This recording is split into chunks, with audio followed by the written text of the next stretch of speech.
lecture, I will point out as I go what the different theories are about essentially where Jesus spent temple scenes. Most of us agree where the temple was, although there has been some discussion of that. Where he ate the Last Supper is quite controversial. There are at least 3 sites. Gethsemane is pretty well agreed upon. Maybe nobody cares to argue, I don't know. But it's across the Kidron, and you're pretty well near it. The trials, there are 3 trials, Caiaphas, Pilate, and Herod. Those are very controversial. The crucifixion is quite controversial with 3 sites. And the burial is extremely controversial, which we will get to. So this should be, for those of you interested in Jesus, this should be a pretty fascinating journey here in talking about his last days. I'm going to show you this map over and over and over. This is the Oxford map of Jerusalem in the time of Jesus. This, what color would that be? Kind of beige or something, or brown, I don't know. That's the city today. So where is the Mount Zion dig? It's outside the city wall, but not outside the ancient city wall, which is down in the Hinnom Valley. You can see this portion of it, by the way. It's being excavated right now by Zellinger. But this right here is where the Mount Zion site is, right there. So you see, when I say we're in the center of the ancient city, I mean literally in the center of the ancient city. By the way, Josephus mentioned something interesting. This is like footnote sidebar, not directly on the subject, but I think you'll be interested in it. He says that the Jews were most of all inspired to revolt because of an oracle in our holy books, that when Jerusalem would become foursquare, it would be destroyed by a prince. And everybody's trying to figure out what that is and where it is and why would he say that. But he says that was the main inspiration. Actually, I need to add to the quote, in our holy books it is written, at about this time. So he actually adds the time. That's the key. There's only one time prophecy in the Hebrew Bible, and that is Daniel 9, the 70 weeks, the same prophecy that the Qumran group's into, 490 years. 490 years is easy to count if you know when to start, right? And then you end up with the 70th week of Daniel. Well, Josephus is talking about Daniel 9. And in fact, if you read Daniel 9, beginning, I think, verse, I don't know, whatever the 70 weeks starts, 20-something, it does say the city will be rebuilt in troubled times, and then it talks about a square and a moat. And if none of this wall was here, see, here's the north, this wasn't here in the time of Jesus. So if you don't think about the temple, look, see the square city there? So when did the city become foursquare? When the temple was burnt. So according to Josephus, when the temple was burnt, the city became foursquare, and that was the year that Daniel had predicted it would be destroyed. So Josephus is into these prophecies. In fact, Louis Feldman at Yeshiva University, who's the greatest living Josephus scholar, I think. Steve Mason would be a second, but Steve would probably bow to Louis as the older man. He's in his 90s now. Louis would say that Josephus thought he was a kind of, not really Messiah, but he definitely thought he was a called, destined person, and like Joseph of old, had been chosen to save his people from utter destruction. The Jews today don't like Josephus. He doesn't fare well among the rabbis or in Jewish history. He's always referred to as a traitor and a turncoat. He would say, I prevented Auschwitz. In other words, if I hadn't come along and talked to Vespasian and said, no, they're not like that. There's some rational people. There's some good people. He believes that he saved the Jewish people because the Romans were so upset. Imagine your eastern frontier rebels. This can't happen. Josephus sees himself as kind of a prophet. So I just want to make that point about the map. When you go to Jerusalem today, here's the Dung Gate is right here, and you walk around and you think, here's Jaffa Gate. This is the city. How many of you have been to Jerusalem? I think probably a lot of you have. You don't see this part down here, but this wall has now been excavated. This gate that Pixner called the Escane Gate is excavated. And so this southern wall is partly showing. So we know the perimeters of the city. Okay, we'll come back to that. I had, for my book, The Jesus Dynasty, I commissioned an artist, Balazs Baloj. He's credited in the preface. And he, like Rittmeyer, does archaeological drawings and paintings, but he's also a really gifted artist. I mean, he really has a flair for drawing. So he drew these things to my specifications. I would tell him I want Moab in the back, the Dead Sea showing like on a clear day, the hills of the wilderness of Judea, the Mount of Olives, Mount Scopus, the Mount of Offense, the temple, and the city behind it. This just gives you another view. So the traditional site of the crucifixion, we're going to get to this later, but would be right here. And the Church Holy Sepulchre right here, outside the wall. So there was no city here. And this is an extension of the city that's disputed as to when it was there, but here's the old four-square city. Notice the slope going down to the city of David. And our dig is right here, right where I have the light. This is Herod's palace. Remember that. That becomes important. This is what it looks like today, one of many views of the Temple Mount with the southern excavations. So even though Ernest Martin argued that the temple was down here, and Kaufman puts it up here, I think Rittmeyer, his book is here, I think it's pretty convincing.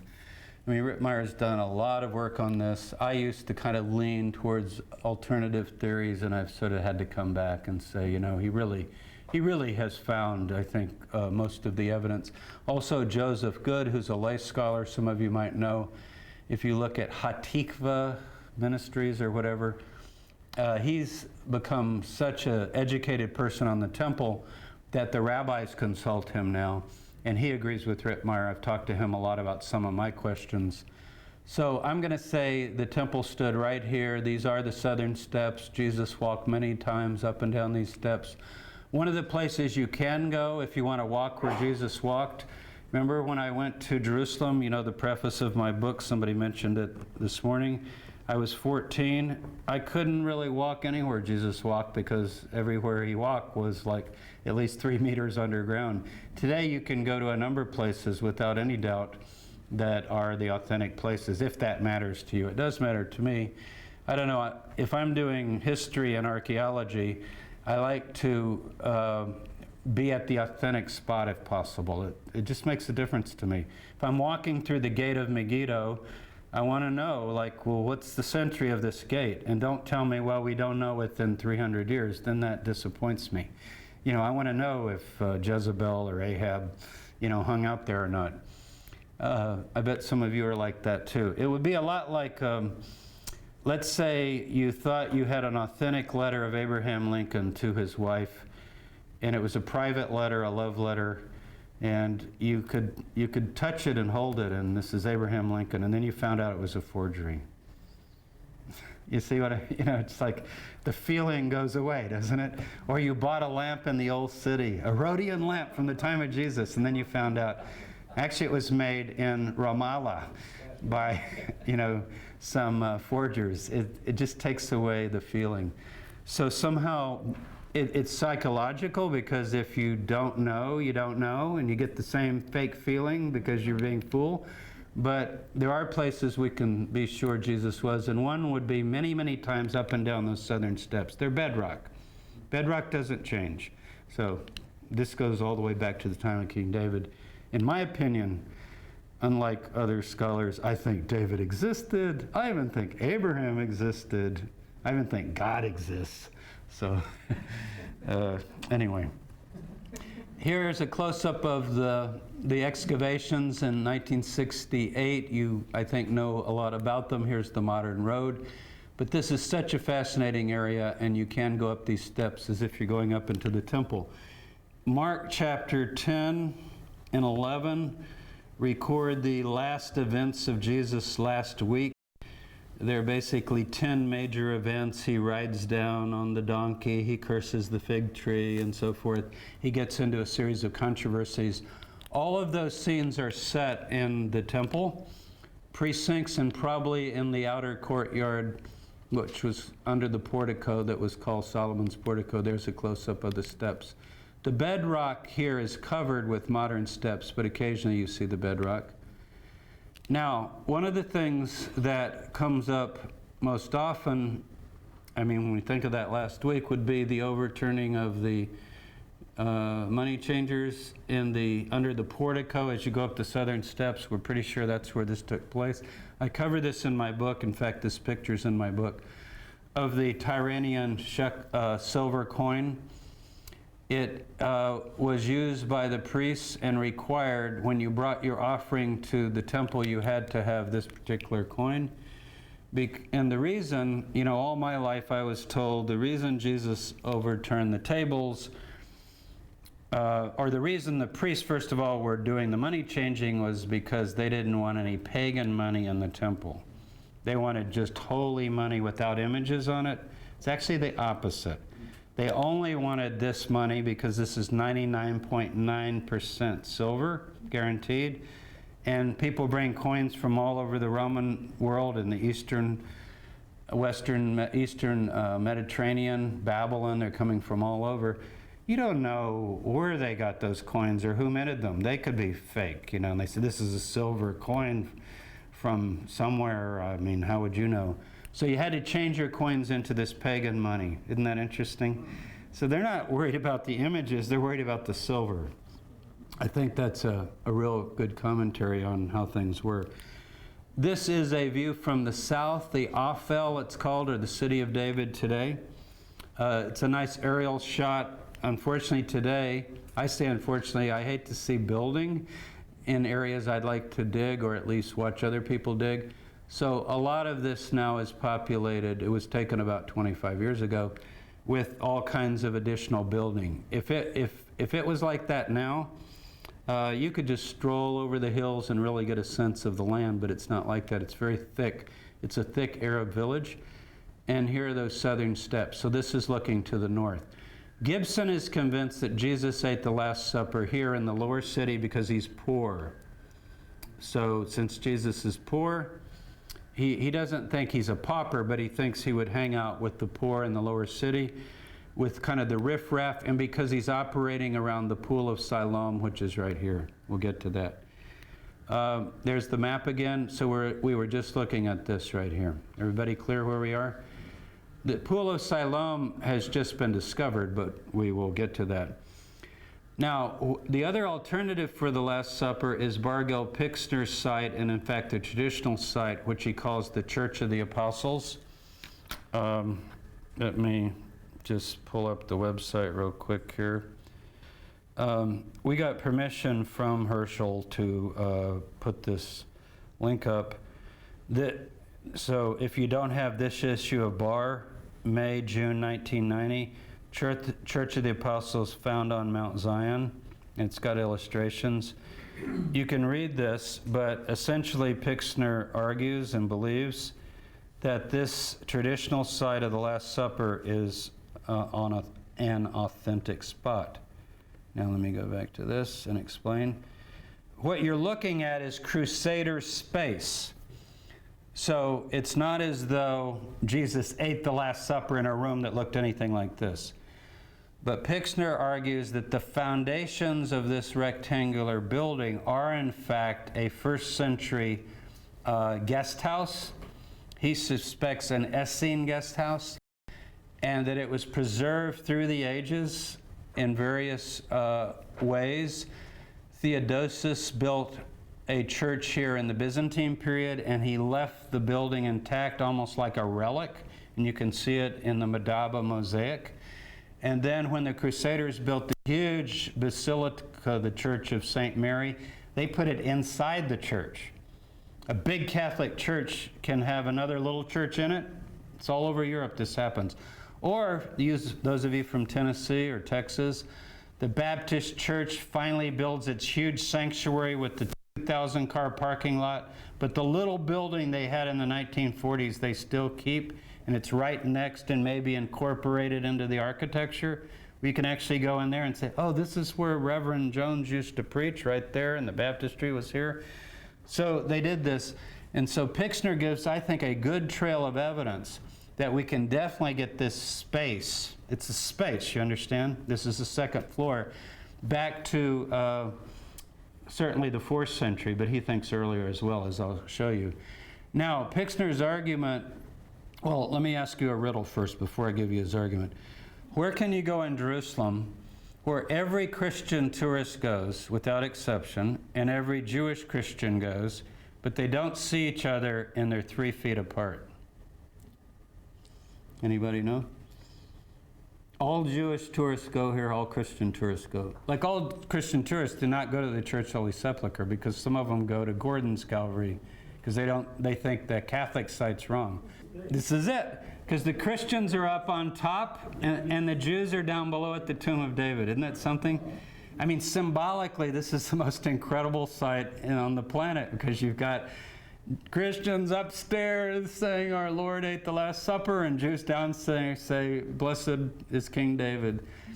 The Tomb of David is, I think, on Mount Zion. That's a minority opinion, by the way. Gibson agrees with me on that, or I agree with him.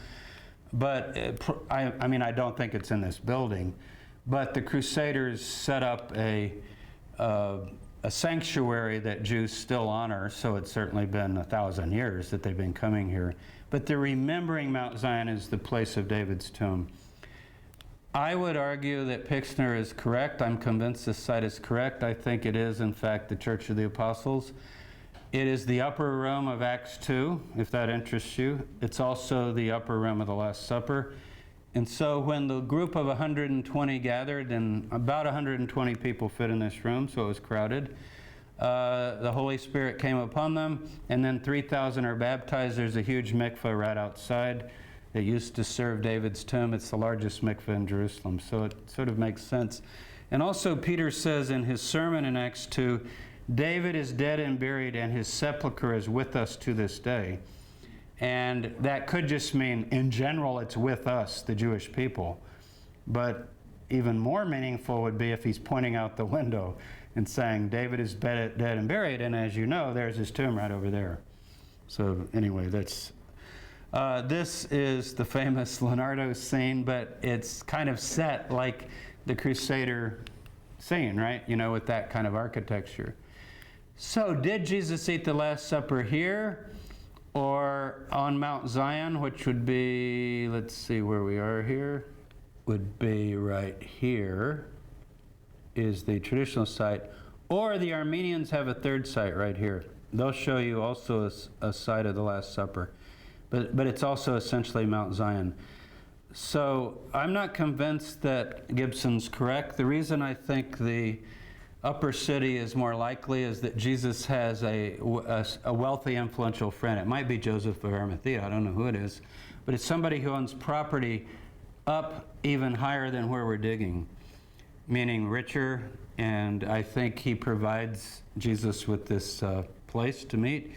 And that becomes the headquarters then of the movement. James, Mary, the brothers, they all live there. And it's referred to in the book of Acts. It's Peter, for example, gets out of prison in Acts 12, I think. And he goes to John Mark's house, and then he says, go tell James and the brothers. And they're obviously in this other place, but they're living in Jerusalem. The Garden of Gethsemane at the foot of the Kidron. Basically right here. There it is on the map. Many of you have been to. When I went in 1962, it had no wall around it. You could just walk up into the garden and walk around, and people were picking one olive leaf and taking them home, and it was killing the trees. So they put the wall and the gate up, and they watch you now, and you're not supposed to walk among the trees. The guides used to tell people some of these trees are 2,000 years old, which is probably untrue, but some of them are definitely 500 to 800 years old, and they're probably descendants of trees that are 2,000 years old, because it's called the Mount of Olives. So whether this is exactly the space or not it certainly is very, very close to the space where Jesus had his last time. He's arrested right here. So he eats the Last Supper either here, here, or here. Then he's arrested, and he's taken to Caiaphas. So where's Caiaphas? Pixner was convinced, and I don't know here I have no opinion. I'll give you the three opinions. Pixner was convinced that Caiaphas would have been near the temple, the burnt house and the priestly mansion right here in the Wall Museum. It's right about here. That he would have been close to the temple, and that Jesus was tried in the private home of Caiaphas, and this is a model of what it would have looked like. I did have a painting commission. It's in my book, but this one's in color, and the one in the book, unfortunately, they wouldn't do in color. But this is Caiaphas Annas. Remember, Annas is the father-in-law of Caiaphas. Annas had 7 sons who were priests. It's a real Jewish mafia for about all of the first century. And with the son-in-law also serving, here's Jesus in front of Caiaphas in some sort of a private judgment. This is an illegal meeting in the wee hours of the morning. It's not the meeting of the Sanhedrin. This is a group of henchmen who want to get this Galilean and get rid of him before Passover. Why before Passover? I think there are rumors that just as the first redemption came on Passover, that Jesus is going to pull like something really big. So the rush to get him before Passover the Passover lasts 7 or 8 days. 7 plus 1 plus 7 is that if you don't stop him before Passover, there might be no stopping him, because he is very popular. Thousands of people are showing up every day to hear him all that week before Passover. So he has to have a secret place to go. So now they're going to take him to be crucified. All of you know, I think, that Caiaphas' ossuary was discovered by accident in 1990 by road building. It's by Abu Tur. If you know Abu Tur, not too far from the Hinnom Valley. It's really not too far from Mount Zion.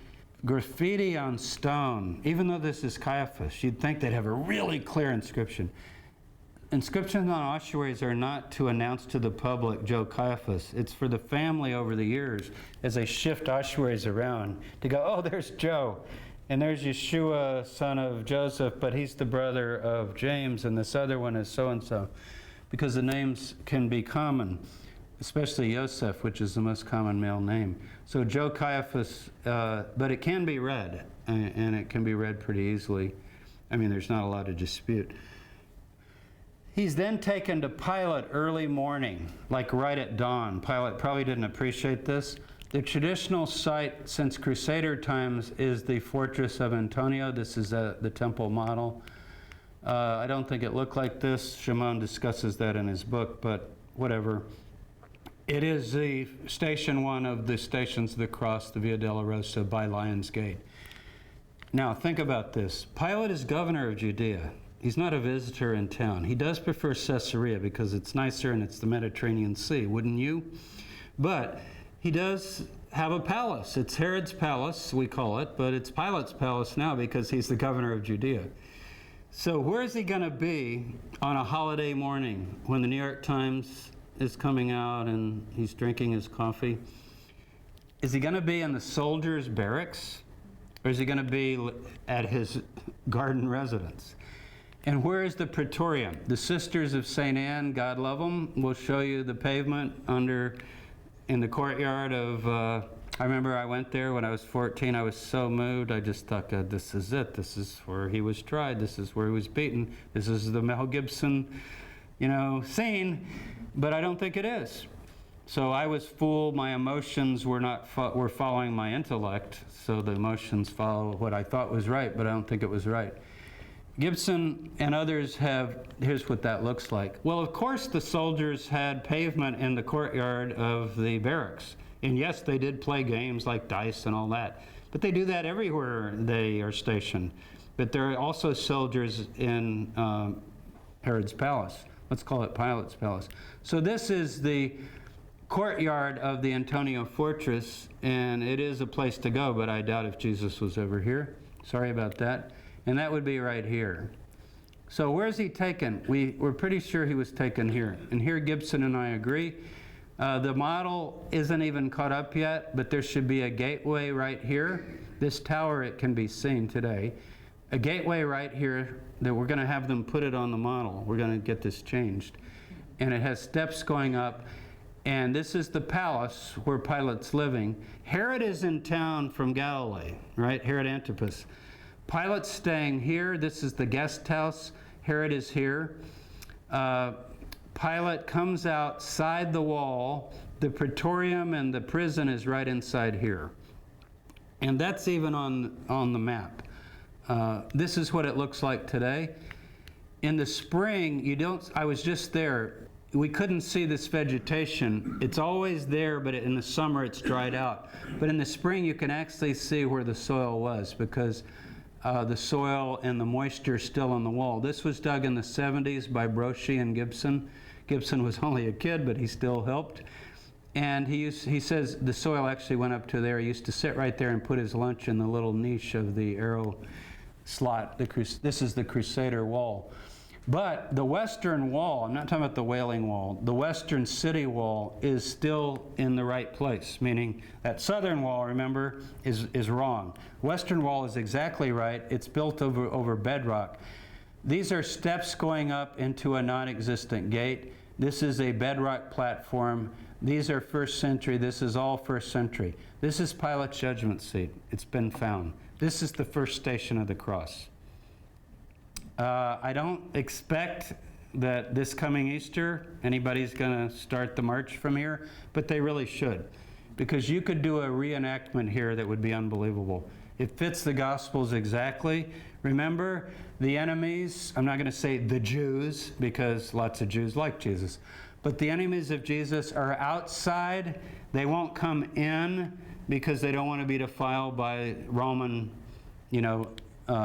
presence, and they're going to eat the Passover that night. So here they are outside. Pilate sets up his bema. This is very typical. If you've seen the bema at Corinth, looks exactly like this. The Roman governor of every province sits on a platform raised just to this height, and he has a chair and a leather tent with poles, and he has a table, and he signs things and decrees things, and that's the official Roman government. It's always done out of doors, never inside, and this fits exactly. It's definitely the place. Jesus was probably kept for a few hours inside the gate in a prison. What's behind this? An Armenian parking lot, so it could be excavated. So think about it. That could be very exciting. I don't think I'll live long enough. This is up on top. These pavement are still 1st century. These have been robbed out, but right here. So Jesus did stand on these pavement, as did Pilate, and Barabbas and the 2 thieves and so forth. I don't know about the 2 thieves, but Barabbas. And you are at an authentic spot. It's pretty moving to go there with this in mind. This is, I asked Balazs to draw it, and I thought he just did a fabulous job with this. It's a little hard to see unless we made the room completely dark. But here's the crowd down below, the guards. Pilate's up here. Here's Jesus standing in the light of the doorway. That's our behold the man scene, and I think it's in the right place. So I'm agreeing with Gibson. In fact, I learned this from him, so I give him credit. This is all described in my book. Balazs was so detailed. He goes, would the lace be tied on the inside or the outside of the ankle? I'm going, give me a break. I don't know. He said, look it up. I don't want it wrong. I mean, he wanted to know every little thing, about the dress, and he knows a lot already, but he's just amazing. Now, the big question, where was Jesus crucified and buried? So we've got him tried. By the way, Pilate sends him to Herod, but you see now it'd just be a walk across the courtyard. Didn't have to walk across the city. Now, as far as Jesus being crucified outside the city, we do know that. John gives you the most. He says, now there was a garden in the place where he was crucified, and in the garden there was a new tomb in which no one had ever been laid. Please note, he doesn't say it's Joseph's tomb. Mark doesn't say it's Joseph's tomb. Luke doesn't say it's Joseph's tomb. Matthew does say it's Joseph's tomb. So where was Jesus buried? The traditional site would be the Church of the Holy Sepulchre, which is right there. There's also a Protestant site called Gordon's Calvary right to the north here. And there's the site that I proposed, the Mount of Olives, and I think Ernest Martin was one of the first to propose this, but there's some others too. And I'm completely convinced that it's the Mount of Olives. If I wasn't, I would, like I say, I don't know where Caiaphas is held. I don't know. But this I'm sure of, and I'll tell you why in a bit. This is showing you all the modern sites, and I think it has Gordon's Calvary maybe on it. So I was going to, actually it's right at the top, the Garden Tomb, right there. If you go out, if you're at Damascus Gate, you can almost see it. It's where the bus station is, along Saladin. This is the traditional Via Dolorosa, so it would be wrong. You do know about the crucified man. This is discussed in my book, and also there's a picture, a nice high-resolution photo. It's also in Gibson's book, also discussed fully in his book. This is a heel bone with the nail through it. And this is not Jesus, but another unfortunate Jewish victim. When Mel Gibson brought his movie out, he was criticized for just emphasizing that Jesus died. Other Jews died too. Thousands and thousands of Jews died by crucifixion. So he changed the opening of the film. Do you remember? He said, in the first century, thousands of Jews were crucified, but only one was the Son of God. So that's how he changed it. I thought that was interesting. I guess he thought he had gone halfway there. But I think the point of the objectors was, if you're just going to crucifixion, that it's a horrible, horrible way of death. And it's talked about by the Romans with a certain amount of delight, really, that they had invented it from the, maybe even the Phoenicians or the Carthaginians. This is some reconstruction, at least, of the feet, with the nail going through the ankle to the side.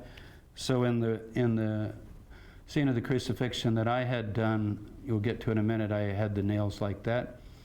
There's a couple churches in Europe that do have the nails through the side of the foot. One's in Prague, the Czech Republic. This is the drawing of the Church of the Holy Sepulchre. The basic site and structure does go back to the 4th century. That's what it looks like today. Many of you have been there. Gibson argues extensively in his book that this is the site. Danny Bahat is convinced this is the site. Jody Magnus is convinced this is the site. I will tell you something, though. When we were discussing with them the Talpiot tomb at the conference in January, they were all saying, Jesus was buried in the Church of the Holy Sepulchre, so he can't be in the Talpiot tomb. So I did raise my hand in the question session, and I said to Bahat, but the others had also taken this position, I said, Danny, I know you think this is where he was buried, but I don't think you think he was resurrected and went to heaven as a Jew. You figure he's not there now, so he must have gotten moved. He's not there, so he's gone. I don't know when he got gone, but he isn't there. So if it was the place and he's not there, and I assume he wasn't there in the 1st century, the 2nd, 3rd century either, where would he be taken? And he just thought a minute and he said, I guess he would have to be reburied somewhere else. And I said, well, that's the hypothesis I'm working on as well.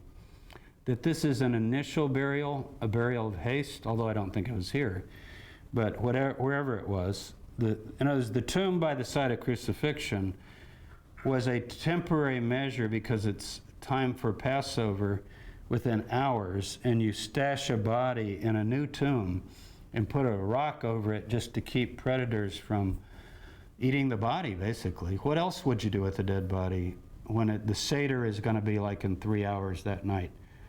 You would be defiled if you touch it. And so basically, I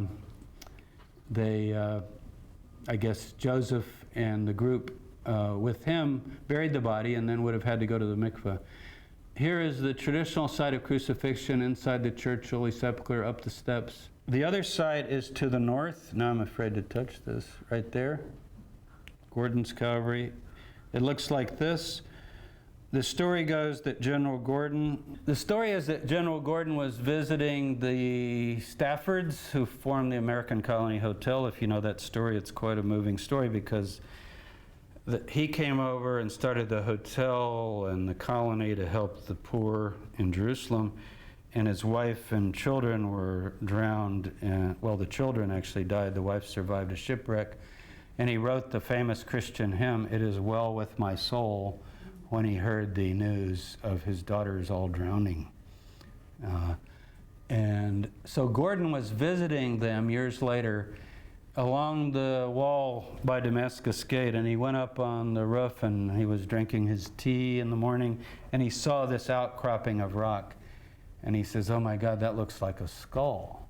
He didn't see the tomb, because there is actually a tomb, a garden tomb, nearby the place of the skull, and he became convinced this was it. And lots of Protestants are also convinced that this is the place. It is a nice place to visit. The objection to it from the archaeologists is that this is an Iron Age tomb, and so it doesn't fit the idea of a newly hewn tomb that we have in the Gospel of John, if that matters. The other possibility is the Mount of Olives. The reason I'm convinced this is correct is twofold. First of all, Josephus says, I've got to go to the text here. Josephus says that the Romans like to crucify over against the wall of a city. Now, that could mean just any wall. There are 4 walls. But I think in the context, it's talking about over against the city wall, meaning so that people could look and see what's happening. In other words, not in a corner. And he does also say that during the Roman siege, the Romans crucified 500 men a day on the Mount of Olives. So we know that it is their choice to go east of the city, right in front of the temple. What that means, it's the only place where everyone in the city can look and see, no matter where you are. You can't get up in the morning without seeing the crucifixes along the rim of the Mount of Olives. Now, that's one argument. The other argument, to me, is much more definitive, and I learned this from Ernest Martin. It's not my idea, it's his, but I think he's correct on it. In Hebrews 13, starting down in verse 10 here, "For we have an altar from which those who serve the tent have no right to eat." Apparently, when Hebrews is written, the temple seems to still be standing. You know, you have references to the present temple. So these are Christians saying, you know, we don't go to the temple, or we don't go to at least the temple establishment, because we have our own altar. "For the bodies of those animals whose blood is brought into the holy places by the high priest as a sacrifice for sin are burned outside the camp." That phrase in Hebrew, outside the camp, is a technical phrase which means out to the east. It's used all the time in the Torah. At the door of the tent of meeting. There's only one gate. It's to the east in the tent of meeting, and it's the place where you burn the red heifer, okay? And it's done at an altar on the Mount of Olives. The rabbis can locate that. And so I think the writer is making an analogy here. So Jesus also suffered outside the gate, not just any gate, but the eastern gate, in order to sanctify the people through his own blood. So verse 11 is referring to what's called the Mythchat Altar, which is actually where the red heifer was burned, or was sacrificed. "Therefore let us go to him outside the camp and bear the reproach he endured. For we have no lasting city, but we seek the city that is to come." Sounds a lot like Philo. But I think the author is making an analogy, but he's also remembering something that fits. So I think that would be an additional argument. besides just the visibility. So if I were picking a place, I would put it on the Mount of Olives. So that would be here. And the road is still the same.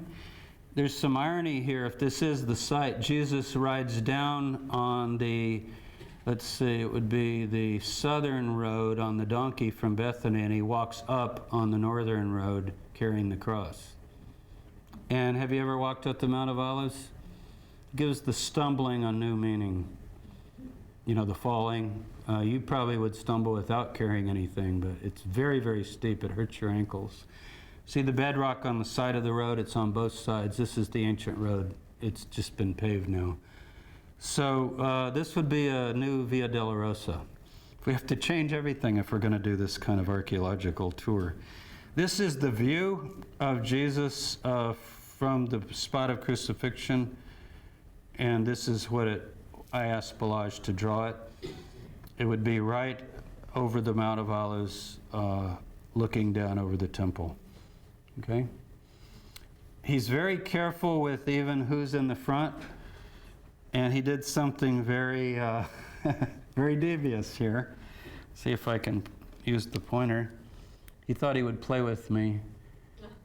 You can identify this as Mary, Mary Magdalene, James, the beloved disciple, and there's a little kid, Judah. So he's got little Judah there. There he is right there. I said, why did you do that? He just said, I thought you would like it. So anyway, I think it's a great picture.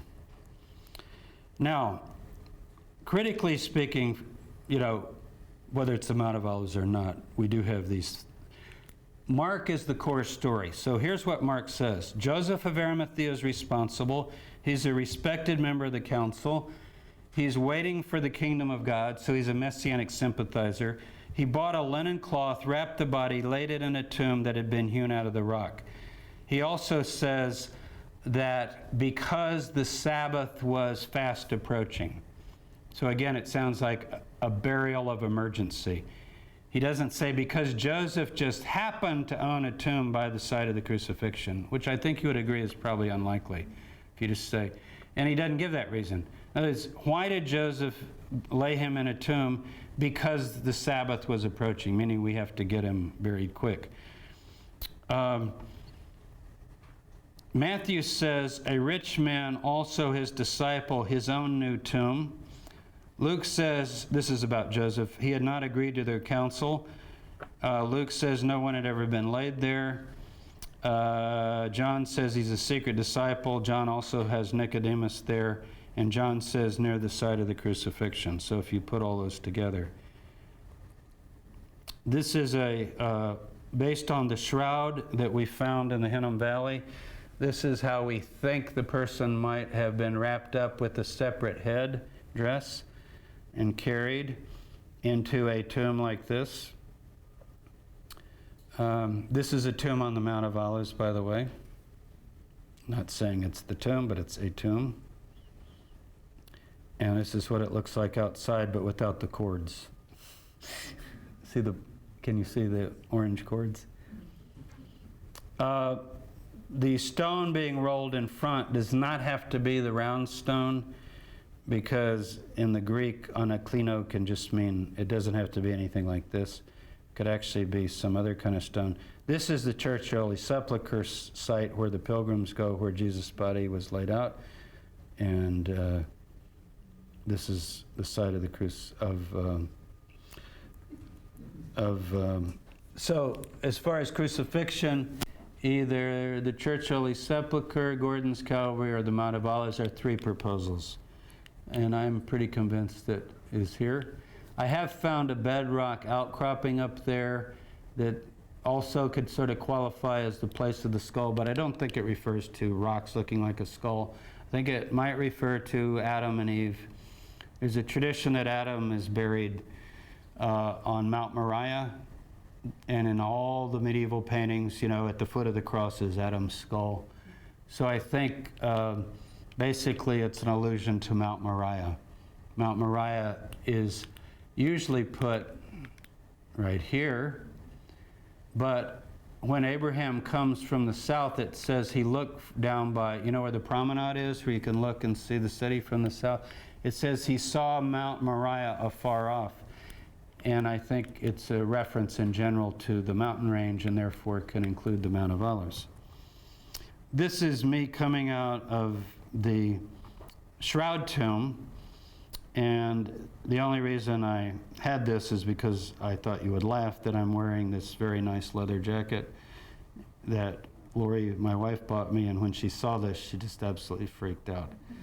She says, this is like a really expensive, what's like Coach? It's a Coach leather jacket.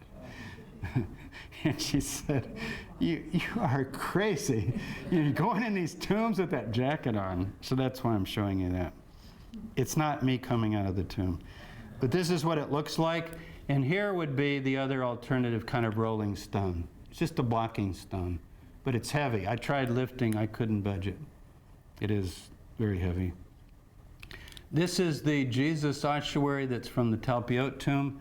You can see the graffiti there.